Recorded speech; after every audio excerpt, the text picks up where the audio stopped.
더 이상 다가오면 끝났어.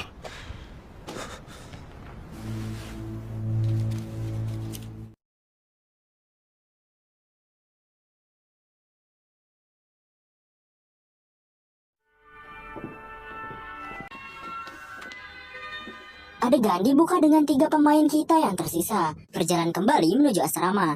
Tetapi saat peserta kita lewat, tampak ada bercak darah yang bercucuran di lantai. Darah siapakah gerangan? Dan episode 8 dari Squid Game dimulai.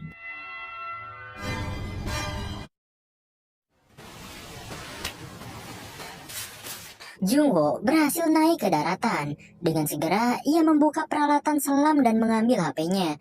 Saat melihat layar, ia mendapati bar jaringan yang kosong. Jungwoo menoleh ke atas, kemudian berlari menuju tempat tinggi untuk mendapat sinyal.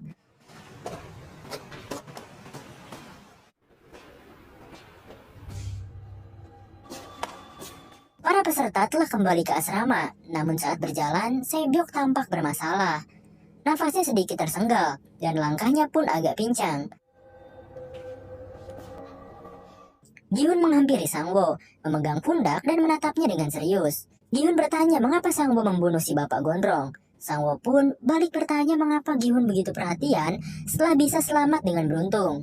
운 좋게 제일 뒷자리를 뽑더니 그 사람 분명히 가려고 했어. Sang-woo berteriak pada Gi-hun, berkata bahwa hidupnya jadi menyedihkan karena suka ikut campur dan pikirannya lamban. Gi-hun mengiyakan omongan Sang-woo, mengaku bahwa dia memang bodoh dan suka ikut campur urusan orang lain. 정신 차려! 아니면 Namun kemudian, Gi-hun bertanya mengapa Sang-woo yang seorang jenius yang dibanggakan bisa bernasib sama dengan orang bodoh sepertinya. 운동의 사랑 서울대 천재 쪽 똥밭에서 뒹굴. Setelah mendengar perkataan tersebut, Sang-woo hanya bisa menatap Gi-hun dan menjadi bisu. Kena comeback cuy.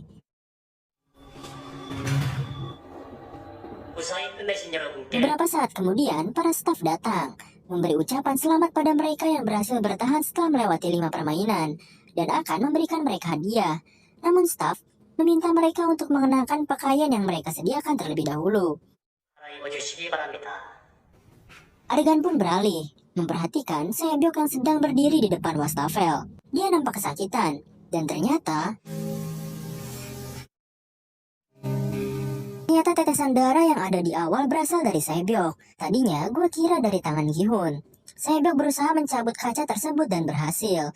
Dia segera merobek pakaiannya dan langsung mengikat lukanya dengan kain tersebut. Kini kembali ke pelarian Jungwoo, dan ternyata frontman beserta bawahannya sudah sampai di pulau yang sama. Frontman yang menemukan tabung oksigen milik Jungwoo langsung menembaknya, menutup kemungkinan Jungwoo untuk kabur. 산지를 잡아봐. Jungwoo yang mendengar suara tembakan langsung mengecek kembali HP-nya. Kini jaringan sudah tersedia, dan ia pun menelpon kepala timnya. 반장님, 나 설명드릴게요. 뭐라고? 지원? 제가 지금 사진이랑 동영상 보낼 테니까. Telepon berhasil sampai. Kepala tim langsung marah-marah dan bertanya tentang keberadaan Jungwoo. Namun, Jungwoo yang waktunya tipis langsung meminta agar kepala tim mengirim bantuan. Lalu berkata bahwa dia akan mengirim foto dan video berisikan bukti.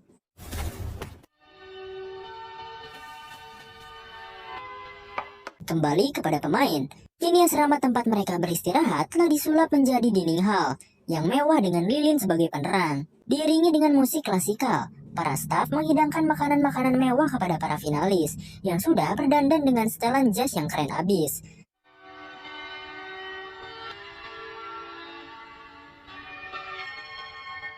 Setelah salah satu staf memberikan sambutan, dia menyampaikan agar para finalis tidak mencemaskan apapun dan menikmati hidangan. Lalu kemudian, para finalis pun mulai melahap makanan mereka. Di sisi lain, Jungwoo mengirim ulang bukti-buktinya yang gagal terkirim. Tapi selanjutnya, salah satu staf berhasil menemukan keberadaan Jungwoo. Dia pun kembali berlari.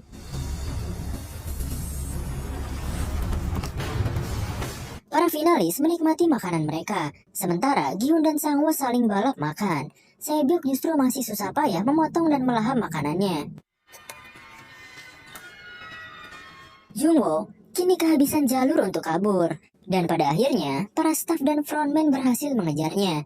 Jungwoo menodongkan pistol dan meminta para staf untuk menyerah, berkata bahwa dia sudah melapor dan penjaga pantai akan segera kemari.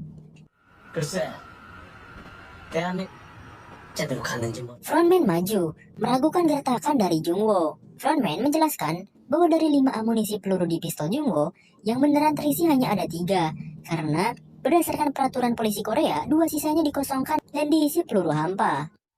실탄 3발 쓰네.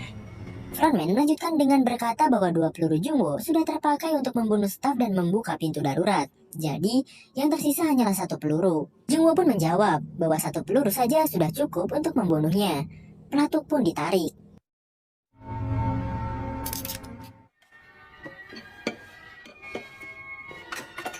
Kembali pada para finalis, mereka telah menyelesaikan makanan masing-masing.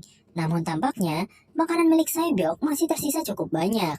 Saat membereskan meja makan, para staf justru malah menyisakan 1 peralatan di atas meja, yaitu sebuah pisau. Mereka saling menatap, dan kemudian mengambil pisau tersebut. Tentu kita tahu kemana ini akan berjalan.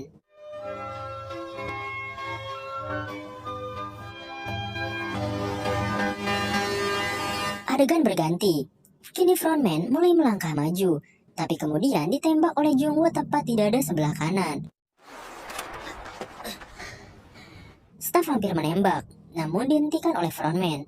Frontman terus membujuk Jungwoo untuk menyerah dan ikut dengannya. Hingga pada akhirnya, Jungwoo menurunkan pistolnya.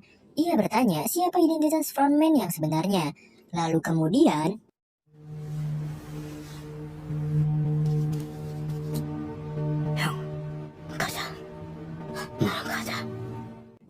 ternyata identitas di balik pria bertopeng hitam tersebut adalah In-ho, kakak dari Jungwoo yang menghilang itu.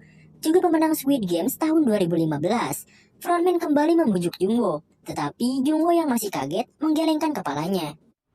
형이 왜? Jungwoo tertembak tepat di jantungnya, kemudian jatuh tenggelam ke laut.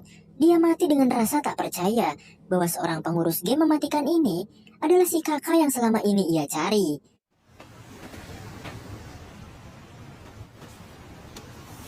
Kini adegan kembali pada asrama. Gi-hun, Sang-woo, dan Sae-byeok berbaring di kasur mereka. Gi-hun dan Sang-woo sama sekali tidak tidur. Mereka saling mengamati satu sama lain. Kemudian, Gi-hun menoleh, melihat Sae-byeok yang ternyata sedang nundutan. 강사병. 절단대 죽일 거였으면 진작 죽냐고로. Sae-byeok yang kaget mengacungkan pisaunya pada Gi-hun. Namun Gi-hun dengan segera menenangkannya. Setelah Sae-byeok menyimpan pisaunya, Gi-hun duduk di sampingnya. Gi-hun berkata kalau Sae-byeok tidak kelihatan baik. Namun Sae-byeok menyangkalnya. Gi-hun kemudian bertanya kenapa Sae-byeok hanya makan sedikit. Namun Sae-byeok hanya menjawab kalau rasanya tidak enak. Gi-hun meminta Sae-byeok agar tidak berbohong. Lalu gadis itu pun mulai buka mulut. 아저씨가 고쳐주게? 그럼 도와줄 거야.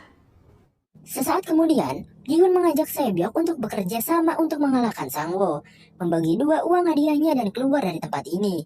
Sae-byeok pun bertanya, apa yang ingin Gi-hun lakukan dengan uang-uang tersebut? Gi-hun menjawab kalau dia ingin melunasi hutangnya, kemudian membuka toko di pasar untuk ibunya, dan yang terakhir, ia ingin menjadi seorang ayah yang baik meski hanya sekali. 야, 아빠 노릇한 봐. Sae-byeok bertanya berapa usia putrinya.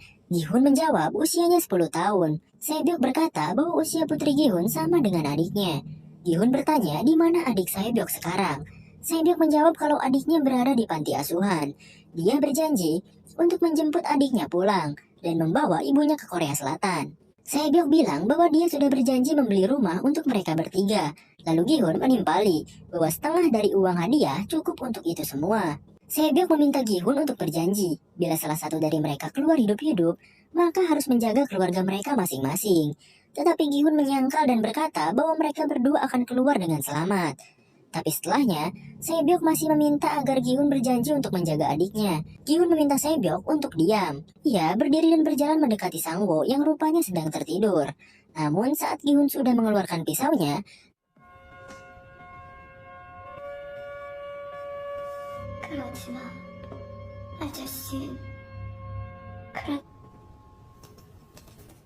Sebyok mencegahnya. Pada akhirnya, Giun mengurungkan niat tersebut. Tetapi pada saat ia berbalik, Sebyok sudah terkulai lemas dengan nafas yang tersengal-sengal.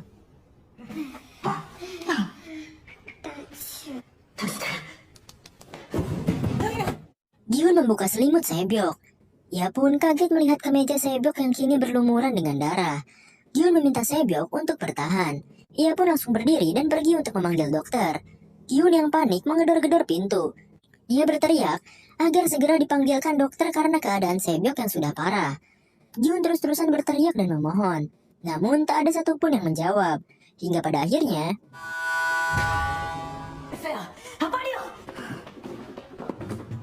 gerbang dibuka dan para staf sudah berjejer di baliknya. Giun langsung meminta mereka untuk memeriksa Sebyok. Namun para staf mengabaikan Giun. Berjalan melewatinya sambil membawa peti. Giun berbalik dan menoleh ke kasur Sebyok dan ternyata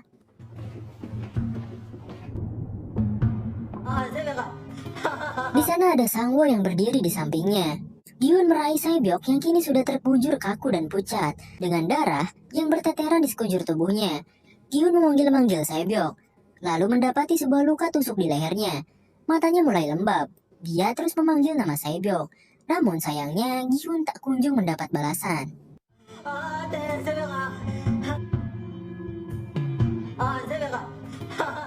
Giun meletakkan Sebyok, menoleh ke arah Sangwo yang masih memegang pisaunya. Giun dengan segera mengambil pisau Sebyok dan menyerang Sangwo. Namun sebelum dia berhasil mendekat, dia dihantam oleh staf dengan senjatanya. Giun yang tak berdaya menyaksikan Sebyok yang diangkut dan dimasukkan ke dalam peti. Tangisnya pun tak dapat terbendung lagi.